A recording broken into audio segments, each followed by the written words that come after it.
అందరికీ నమస్కారం. ఈరోజు పద్మా దేవేందర్ రెడ్డి గారు, మాలోత్ కవిత గారు, లలిత గారు, అదేవిధంగా సుమిత్ర గారు, హేమ గారు, అదేవిధంగా లక్ష్మి గారు, అదేవిధంగా అర్పిత గారు, మేమందరం కూడా విమెన్ కమిషన్కి ఒక రిప్రజెంటేషన్ ఇవ్వడానికి రావడం జరిగింది. మహిళా అధికారులను మంత్రులు వాళ్ళ ఇంటికి పిలిపించుకొని మరి రివ్యూస్ చేస్తున్నారన్నటువంటి ఒక వార్తలో ప్రచురింపబడినటువంటి విషయాన్ని మరి మహిళా కమిషన్ దృష్టికి తీసుకొని రావడం జరిగింది. మరి నిజంగా కూడా ఏంటంటే ఈ ప్రభుత్వం వచ్చిన తర్వాత మహిళల పైన వివక్ష పెరుగుతోంది. వారి యొక్క గౌరవానికి భంగం కలిగే విధంగా కార్యక్రమాలు మనం కంటిన్యూస్గా చూసుకున్నట్టయితే అటువంటి పరిణామాలు కనిపిస్తూ ఉన్నాయి. ఎక్కడ మహిళలు పూజింపబడతారో అక్కడ దేవతలు కొలువై ఉంటారని చెప్పేసి మను మహర్షి గారు అన్నటువంటి మాటలు ఈ కాంగ్రెస్ ప్రభుత్వానికి కానీ కాంగ్రెస్ పాలకులకు కానీ అర్థమైనట్టు లేదు అని చెప్పి అనుమానం అయితే మాకు వస్తుంది అని చెప్పేసి మేము స్పష్టంగా తెలియజేస్తూ ఉన్నాం. ఎందుకంటే కాంగ్రెస్ పార్టీ మరి కంటిన్యూస్గా మహిళా అధికారులను అనుకోండి, ఒక కార్యకర్త నుంచి మహిళా కార్యకర్త నుంచి ప్రజాప్రతినిధులు అనుకోండి, ఐఏఎస్ ఆఫీసర్స్ అనుకోండి, ఐపీఎస్ ఆఫీసర్స్ అనుకోండి, అదేవిధంగా ఎమ్మెల్యేలను అనుకోండి, ఎంపీలను అనుకోండి, లేదంటే మంత్రులను అనుకోండి, మరి వారి యొక్క గౌరవానికి భంగం కలిగే విధంగా వారిని అవమానపరిచే విధంగా కార్యక్రమాలు జరుగుతూ ఉన్నాయి. మరి కాంగ్రెస్ పార్టీ అధికారంలోకి వస్తే ఇంద్రమ్మ రాజ్యం తెస్తామని చెప్పేసి ప్రగల్భాలు పలికింది ఈ యొక్క కాంగ్రెస్ పెద్దలందరూ కూడా. అంటే ఈ విధంగా మహిళల్ని మనస్తాపానికి గురి చేసి మరి అవమానపరచడమే ఇంద్రమ్మ రాజ్యమా అని చెప్పేసి ఈ సందర్భంగా మేము అడుగుతా ఉన్నాం. మరి మహిళల పైన ఈ కాంగ్రెస్ ప్రభుత్వం కక్ష సాధింపు చర్యలు చేపడుతుంది అని చెప్పేసి స్పష్టంగా చెప్పొచ్చు. నేను నిన్న ఏదైతే ఆంధ్రజ్యోతిలో మనకు సంబంధించి ఏదైతే మరి ఈ యొక్క తలంటిన రేవంత్ మరి అదేవిధంగా మంత్రుల షాక్ అనే శీర్షిక రాయడం జరిగిందో ఆ శీర్షికల్లో భాగంగా మరి దాంట్లో క్లియర్గా చెప్పడం జరిగింది ఏంటంటే మహిళా అధికారులను మంత్రులు ఇంటికి పిలిపించుకొని రివ్యూ చేస్తూ ఉన్నారు, ఇది ఆక్షేపణీయం అని చెప్పేసి చెప్పడం జరిగింది. కాబట్టి దీనిలో నిజాలు తేల్చాల్సినటువంటి అవసరం ఉంది. దానిపైన ఎంక్వైరీ వేయండి, ఎంక్వైరీ చేసి నిజంగా అటువంటిది ఏదైనా ఉంటే దానిపైన యాక్షన్ తీసుకోండి అని చెప్పేసి మేము ఈరోజు ఉమెన్ కమిషన్ని మరి అడుగుతూ రావడం జరిగింది. ఎందుకంటే గతంలో కేసీఆర్ గారి ప్రభుత్వంలో మహిళా అధికారులకు మంచి శ్వేత వాతావరణాన్ని కల్పించి స్వతంత్రంగా వ్యవహరించేటువంటి పరిస్థితిని ఆ రోజు కల్పించడం జరిగింది. తెలంగాణ రాష్ట్రంలో మరి అత్యుత్తమమైనటువంటి ఏదైతే సిఎస్ పోస్ట్ ఉందో మరి శాంతి కుమారి గారికి అంటే మహిళా అధికారికి ఇవ్వడం జరిగింది. అదేవిధంగా సీఎంఓలో కూడా ఒక మంచి నికాస్ అయినటువంటి నిజాయితీ గలటువంటి ఒక ఆఫీసర్ని సీఎంఓలో వేసుకోవడం జరిగింది. అదే ఆఫీసర్స్ని మరి ఈ ప్రభుత్వం వచ్చినాక ఎన్ని విధాలుగా ఇబ్బంది పెట్టిందో మనం స్పష్టంగా చూడడం జరిగింది. ఈ విధంగా ఏంటంటే వార్తలో ప్రచురితమైనటువంటి విషయాన్ని అనవసరంగా ప్రజల్లో చర్చనీయాంశంగా మార్చడం జరిగింది. మరి దీని ద్వారా ఏంటంటే పనిచేసేటువంటి అధికారులకు మరి ఇబ్బందికైనటువంటి పరిస్థితి, అనేక సందేహాలకు తావిచ్చినటువంటి పరిస్థితి వస్తూ ఉంది. వారు మరి పనిచేసేటువంటి పరిస్థితి లేదు. వారి యొక్క రాజకీయ ప్రయోజనాల కోసం మహిళల్ని రాజకీయంగా మరి ఇబ్బంది పెట్టేటువంటి విధంగా లాంటి వారికి యొక్క ఒత్తిళ్లు గురయ్యే విధంగా, రాజకీయ ఒత్తిళ్లకు గురయ్యే విధంగా మరి కార్యక్రమాలు చేసినట్టుగా అనిపిస్తూ ఉంది. ఎందుకంటే యథా రాజా యథా తథా ప్రజ అన్నట్టుగా గౌరవ ముఖ్యమంత్రి గారికే మరి మహిళా ప్రతినిధుల పైన కూడా మరి కరెక్ట్ ఒక ఇది లేకుండా మాట్లాడడం జరుగుతూ ఉంది, గౌరవం లేకుండా మాట్లాడడం జరుగుతూ ఉంది. నిన్న మొన్న జరిగినటువంటి ఒక ఇన్సిడెంట్ మనం కనుక చూసుకున్నట్టయితే మరి మహిళా మంత్రి బీసీ మంత్రి కూతురు మరి చెప్పడం జరిగింది ఏంటంటే మా అమ్మ ముఖ్యమంత్రి గారి దగ్గరికి వెళ్ళాలంటేనే భయపడేటువంటి పరిస్థితి వస్తూ ఉంది, ఆ విధంగా భయభ్రాంతులకు గురి చేస్తూ ఉన్నారు ముఖ్యమంత్రి గారిని స్వయంగా చెప్పడం జరిగింది.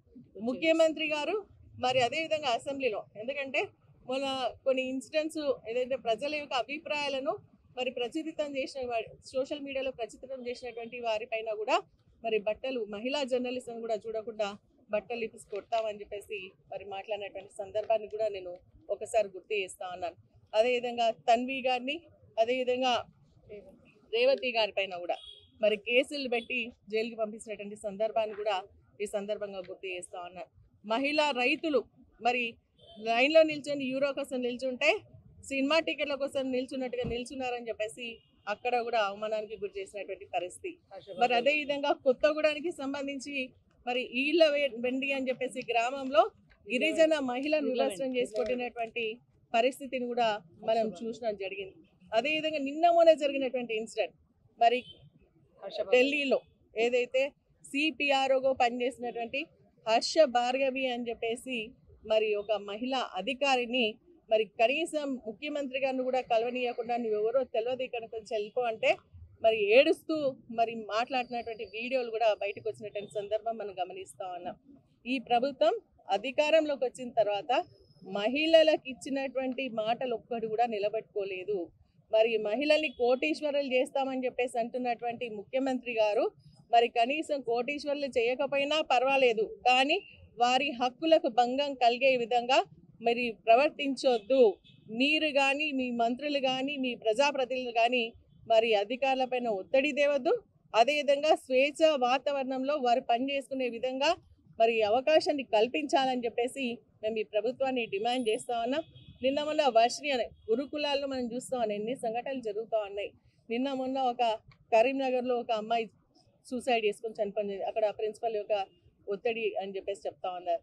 నేను వర్షిణి అని చెప్పేసి అమ్మాయి చనిపోతే ట్రాక్టర్లో గురుకులానికి సంబంధించినటువంటి ఒక స్టూడెంట్ చనిపోతే మరి ఆమెను ట్రాక్టర్లో తీసుకుపోయేటువంటి పరిస్థితి. దాన్ని మనం తీవ్రంగా ఖండించాల్సినటువంటి అవసరం. అంటే మహిళల్ని మహిళలుగా చూడడమే మర్చిపోయినరా అని చెప్పేసి నేను అడుగుతా ఉన్నాను.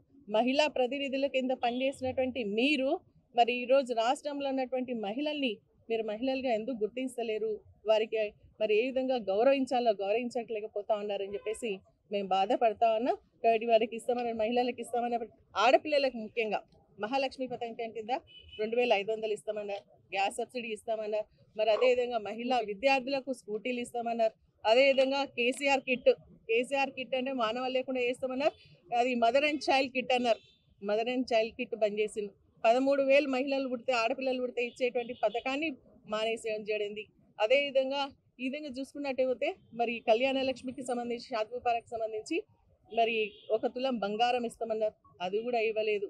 మరి ఈ విధంగా కంటిన్యూస్గా ఏంటంటే వాళ్ళు ఇచ్చినటువంటి హామీలన్నీ కూడా తుంగలో తొక్కి మహిళలను స్వేచ్ఛగా బతికేటువంటి పరిస్థితి లేకుండా భద్రత కరువయ్యే విధంగా చేసినటువంటి వీరి యొక్క కాంగ్రెస్ పార్టీ యొక్క విధానాన్ని మేము తీవ్రంగా ఖండిస్తూ మహిళా అధికారులను మరి ఇంటికి పిలవకుండా మరి అదేవిధంగా వారు స్వేచ్ఛగా పనిచేసేటువంటి వాతావరణాన్ని కల్పించాలని చెప్పేసి ప్రభుత్వాన్ని డిమాండ్ చేస్తా ఉన్నాం. మరి ఇది పునరావృతం అవుతా ఉంది కాబట్టి మళ్ళీ ఈరోజు మేము విమెన్ కమిషన్ని అప్రోచ్ అయ్యి మీరు స్వతంత్రంగా మీరు తీసుకోండి, మహిళా అధికారులు కూడా పాష్ కమిటీ ఉంటుంది, ఆ కమిటీని ఏర్పాటు చేయండి, ఆ కమిటీ ఆధ్వర్యంలో వరకు రక్షణ కల్పించండి అని చెప్పేసి మేము చెప్తాను. ఎందుకంటే గతంలో కేసీఆర్ గారి ఆధ్వర్యంలో షీ టీమ్స్ ఏర్పాటు చేసి మహిళలకు మంచి భద్రత కల్పించడం జరిగింది. ఇప్పుడు ఈ షీ టీమ్స్ కూడా ఎక్కడున్నాయో మాకు అర్థం కానటువంటి పరిస్థితి. కాబట్టి ఈ ప్రభుత్వాన్ని మరి మరొకసారి మేము డిమాండ్ చేస్తా ఉన్నాం, మహిళా అధికారులను వేధించకండి, మీ రాజకీయ ప్రయోజనాల కోసం వారిని ఇబ్బంది పెట్టకండి, వారిని బలి చేయొద్దు అని చెప్పేసి కూడా మరొకసారి డిమాండ్ చేస్తూ జై తెలంగాణ, జై కేసీఆర్. ప్రెస్ మిత్రులందరికీ నమస్కారం. మరి ఈరోజు మహిళా కమిషన్ దగ్గరికి సునీతా లక్ష్మారెడ్డి గారి ఆధ్వర్యంలో మేమందరం కూడా రావడం జరిగింది. ముఖ్యంగా మహిళా అధికారులను మంత్రులు అవమానపరిచే విధంగా, ఇబ్బంది పెట్టే విధంగా ఇండ్లకు పిలుచుకుంటున్నారు, సమీక్షలు నిర్వహిస్తున్నారనే మరి ఒక పత్రికా ప్రకటన ద్వారా, అది పత్రికా ప్రకటన నిజమా, మరి ఇది నిజమా? ఇది నిజమైతే మంత్రుల మీద యాక్షన్ తీసుకోవాలని చెప్పేసి డిమాండ్తో ఈరోజు మహిళా కమిషన్ కలవడం జరిగింది. ముఖ్యంగా బంగారం లాంటి సెక్రటేరియట్ కట్టించిండు కేసీఆర్ సార్. ఆ సెక్రటేరియట్లో అన్ని డిపార్ట్మెంట్లకు సంబంధించిన ఆఫీసులు ఉన్నాయి కాబట్టి అక్కడ పిలుచుకొని సమీక్షలు చేసుకోవచ్చు ఆ ఛాంబర్లలో. కానీ మహిళా అధికారులను ఇంటికి పిలవడం వల్ల వాళ్ళు చాలా ఇబ్బందులకు గురవుతూ ఉన్నారు, వాళ్ళు చాలా కష్టాలకు గురవుతూ ఉన్నారు. కాబట్టే మేము ఈరోజు మహిళా కమిషన్ కలవడం జరిగింది. మహిళలను పూజించాలి, మహిళలు ఎక్కడ గౌరవించబడతారో అక్కడ దేవతలు విహరిస్తారంటారు. దేవతలాగా చూడకపోయినా పర్వాలేదు, కనీసం మా హక్కులను కాపాడండి, మమ్మల్ని గౌరవించండి. ఎందుకంటే ఆడబిడ్డలను అగౌరవపరచడం అనేది కాంగ్రెస్ పార్టీ నిరంతరంగా చేస్తూ ఉన్నది. ఓ రకంగా మొన్న సునీతమ్మ క్యాండిడేట్ ఇక్కడ ఈ జూబ్లీ హిల్స్లో మరి ఇప్పుడు మాగంటి గోపీనాథ్ గారు చనిపోయిన తర్వాత వాళ్ళ భార్యకు టికెట్ ఇస్తే తను బాధపడుతూ ఆడపిల్లలు వాళ్ళ అబ్బాయిని పట్టుకొని ఇల్లు గడప గడప దొక్కుతూ గోపన్నను గుర్తు చేస్తే హృదయం కదిలి ఆమె ఏడుస్తుంటే మరి మంత్రులు చిన్న చూపు చూసే విధంగా ఆ కంటి ఏడుపును కూడా ఆ దుఃఖాన్ని కూడా కించపరిచే విధంగా దాన్ని డ్రామా అనడమో లేకపోతే ఇంకో రకంగా భావించడమో ఆడబిడ్డల కన్నీటిని కూడా హేళన చేసే నైజం ఈ కాంగ్రెస్ మంత్రులకు ఉన్నది. మరి ఈ విధంగా అదే విధంగా మొన్న అందాల పోటీలు జరిగితే అక్కడ జరిగిన వాటిల్లో కొంతమంది ఇబ్బందికరమైన పరిస్థితులు ఆడబిడ్డలకు కలిగించినప్పటికీ కూడా ఎటువంటి చర్యలు తీసుకోలేదు ఈ ప్రభుత్వం. మా ఆడబిడ్డలు ఫ్రీ బస్ అని చెప్పి బస్ ఎక్కి వెళ్తా ఉంటే అక్కడ తక్కువ బస్సులు చేసి కనీసం బస్సు కోసం చెయ్యెత్తి నిలబడితే కూడా ఆడబిడ్డలు ఉంటే బస్సు ఆపని పరిస్థితి ఒకవైపు, ఆ బస్సులో ఇబ్బందికరమైన పరిస్థితులు బస్సులు సరిపోక ఎవరైనా అక్క చెల్లెలు కొట్లాట పెట్టుకుంటే దాన్ని కూడా అవమానపరంగా ఇబ్బందికరంగా చిత్రీకరించే విధంగా ఈ ప్రభుత్వం చేస్తూ ఉన్నది. కాబట్టి ఈ ప్రభుత్వాన్ని ఇప్పటికైనా కళ్ళు తెరవండి, ఆడబిడ్డల్ని గౌరవించండి. ఆడబిడ్డల ఉసురు జరిగిన ఏ ప్రభుత్వం కూడా నిలవది. మరి గతంలో గౌరవ కేసీఆర్ గారు అనేక పథకాలను తీసుకొచ్చి మా ఆడబిడ్డలు మిషన్ భగీరథ మంచినీళ్ళ పథకం కావచ్చు, అదేవిధంగా ఆడబిడ్డలకు 2000 రూపాయలను పెన్షన్ ఇవ్వడం కావచ్చు మా పెద్ద మనుషులకు, అదేవిధంగా కేసీఆర్ కిట్ లాంటి కళ్యాణ లక్ష్మి లాంటి పథకాలు తీసుకొస్తే ఇప్పుడున్న ప్రభుత్వం మాత్రం యూరియా కోసం లైన్లో నిలబడే దుస్థితిని కలిగించింది కాంగ్రెస్ ప్రభుత్వం. ఆడబిడ్డను ఎత్తుకొని చిన్న చంటి బిడ్డను ఎత్తుకొని యూరియా కోసము పడిగాపులు కాసే పరిస్థితిని దుస్థితిని ప్రభుత్వం కలిగించింది. వాళ్ళను కూడా ఏలన చేసే పరిస్థితి మరి ప్రభుత్వం కల్పిస్తూ ఉంది. మహాలక్ష్మి స్కీమ్ 2500 ఇస్తాను మా ఆడబిడ్డలకు మాటిచ్చి ఓట్లు వేయించుకొని ఆ మాట మర్చిపోయి మంట కలిపి వాళ్ళను కూడా ఇబ్బందికరమైన పరిస్థితులకు నెట్టివేసింది.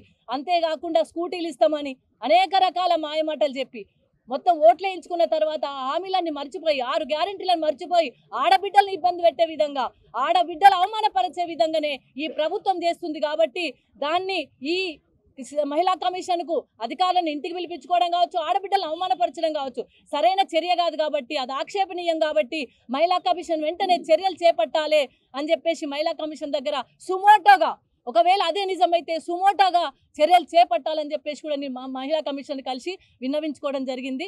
జై తెలంగాణ, జై కేసీఆర్. ఏదైతే మహిళా అధికారులను దానికోసం ఏమైనా ఎవిడెన్స్ ఉన్నాయా? కేవలం పత్రిక ఇప్పుడు ఏ విషయమైనా కూడా ఏబిఎన్లో రాగానే అంటే ABN Andhra Jyothi paper day first నుంచి కూడా రేవంత్ రెడ్డి గారికి కాంగ్రెస్ ప్రభుత్వానికి అనుకూలంగా ఉన్నది వాస్తవం. మీ అందరూ కళ్ళారు చూస్తా ఉన్నారు. సాక్షాత్తు ఏబిఎన్ ఛానల్లో ప్రచురైంది, పేపర్ ఆంధ్రజ్యోతి పేపర్లో కూడా వచ్చింది. మేము అనేది మీరు ఆంధ్రజ్యోతి నిన్నటి పేపర్ మేము ఏదో వారం నిన్నటి పేపర్ కాబట్టి ఆ పేపర్ క్లిప్పింగ్స్ తో సహా వారికి ఇవ్వడం జరిగింది. ఖచ్చితంగా కూడా వాళ్ళని యాక్షన్ తీసుకోవాలని చెప్తున్నారు మహిళలకు. ఒకవేళ అది అబద్ధమైతే తేల్చండి. మేమేమంటున్నామంటే మేము ఎట్లా అంటే ఒకవేళ అదే అబద్ధం అయితే మరి పత్రికలో ఆ విధంగా వచ్చింది కదా, నిజాలు తేల్చండి. మేము అనేది ఏంటంటే అయితే నిజమైతే యాక్షన్ తీసుకోండి, నిజం కాకపోతే నిజాలు తేల్చండి. మేము అనేది అదే కదా. మీరు కేవలం పత్రిక అంటారు అంటే ఏ న్యూస్ అయినా కేవలమే అనుకోవాలా? ఇవి హేమా భార్గవి గారు అయితే మరి మీడియా తీసి పెట్టిండ్రు కదా. మీరు దీనిలో సంబంధించి తను బయట నిల్చొని ఒక ఐఏఎస్ ఆఫీసర్ నిలబడి ఏడుస్తూ మాట్లాడుతున్న సందర్భం ఎందుకు వస్తుంది? సిపిఆర్ ఢిల్లీలో ఉన్నారు, ఆమె ఏం చేసింది? ప్రతిపక్షాలకు సహకరిస్తున్న ఒక నెపంతోనే కదా తనని అవమానపరుస్తూ కనీసం సీఎం గారు ఇంట్లో కూడా వెళ్ళనీయకుండా అక్కడనే నిలబెట్టి ఆమెను పంపించేసినటువంటి అరెస్ట్ చేస్తాం లేకుంటే ఎక్కడికి చెల్లకపోతే అని చెప్పేసి ఒక ఐఏఎస్ అధికారిని ఇదే విధంగా మరి ప్రవర్తించేదని చెప్పేసి అడుగుతాను. అంటే కథనాల్లో ఉన్నటువంటి వాటిని కూడా నిజాలు మనం తెలచాల్సినటువంటి అవసరం ఉంది కదా. ఇప్పుడు నిజంగా కూడా ఇది కథనమా, నిజంగా జరిగిందా తెలుసుకోవాలంటే అది ఎవరు చేయాలా? ఉమెన్ కమిషన్ కి అధికారం ఉంది. అందుకని మహిళా ప్రతినిధిగా ఈ రోజు ఉమెన్ కమిషన్ ని మేము రిక్వెస్ట్ చేస్తా ఉన్నాం. ఇటువంటి సంఘటనలు కంటిన్యూస్ గా జరుగుతూ ఉన్నాయి. మనం ఇంతకుముందు ఉన్నటువంటి ఒక సీఎంఓలో ఉన్నటువంటి అధికారిని పోస్టింగ్ ఇవ్వకుండా ఏ విధంగా వేధించారనేది మనం చూసినాము. ఇప్పుడు అదే విధంగా ఒక మహిళల్ని పిలుచుకుంటున్నారు అని చెప్పినటువంటి విషయాన్ని గమనిస్తా ఉన్నాం. ఇప్పుడు మన హర్ష భార్గవి గారి సంఘటన చూస్తా ఉన్నాం. సో ఇదేంటంటే కంటిన్యూస్ అవుతుంది. ఒక ముఖ్యమంత్రి గారు మహిళా మంత్రులుగా మంచి మంత్రులుగా మమ్మల్ని అవమానించడం జరిగింది, జర్నలిస్టులను అవమానించబడింది.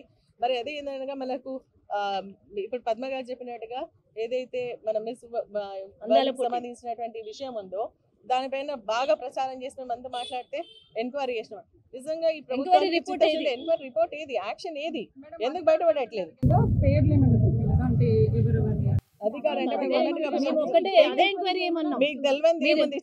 మేమేమంటున్నా అంటే ఒక పత్రిక ఆ విధంగా ప్రచురించినప్పుడు ఆ పత్రికలో వచ్చిన వార్తను మరి నిజమా అబద్ధమా తేల్చండి. ఒకవేళ నిజమైతే మంత్రుల మీద యాక్షన్ తీసుకోండి, అబద్ధం అయితే మరి పత్రికలను కూడా అడగండి. ఉమెన్ కమిషన్ కి వచ్చినప్పుడు ఎప్పుడే కానీ వారికి సంబంధించిన పేర్లు మనం సుమోటోగా తీసుకోమని, నిజమైతే కాబట్టి సుమోటోగా ఆ తీసుకోమని, పేర్లు చెప్పట్లేదు, కానీ వాళ్ళకి తెలుసు. ఎంక్వైరీ చేయమని చెప్తున్నాం. ఎంక్వైరీ ఎంక్వైరీ చేయమని అడుగుతున్నాం. ఏది ఏమైనా ఈ రోజు కాంగ్రెస్ ప్రభుత్వంలో మహిళలను వివక్ష చేస్తా ఉన్నారు, అవమానపరుస్తా ఉన్నారు, కించపరుస్తా ఉన్నారు. కాబట్టి మహిళలు గమనిస్తా ఉన్నారు, వారికి ఇచ్చినటువంటి హామీలు కూడా నెరవేర్చలేదు. కాబట్టి ఖచ్చితంగా ఈ రోజు మహిళలందరూ కూడా మరి కాంగ్రెస్ పార్టీకి బుద్ధి చెప్పడానికి సిద్ధంగా ఉన్నారు. జూబ్లీ హిల్స్ ఎన్నిక దానికి నిదర్శనం అని చెప్పేసి కూడా మేము చైర్మన్ గారు తెలియజేస్తాం. అందుబాటులో లేరు కాబట్టి సెక్రటరీ సెక్రటరీ గారు గారికి ఇచ్చాం. అంటే రేపు మళ్ళీ ఇస్తే అది ఇష్యూ డైల్యూట్ అవుతుందని ఈ రోజే సెక్రటరీ గారికి ఇవ్వడం జరుగుతుంది. Thank you.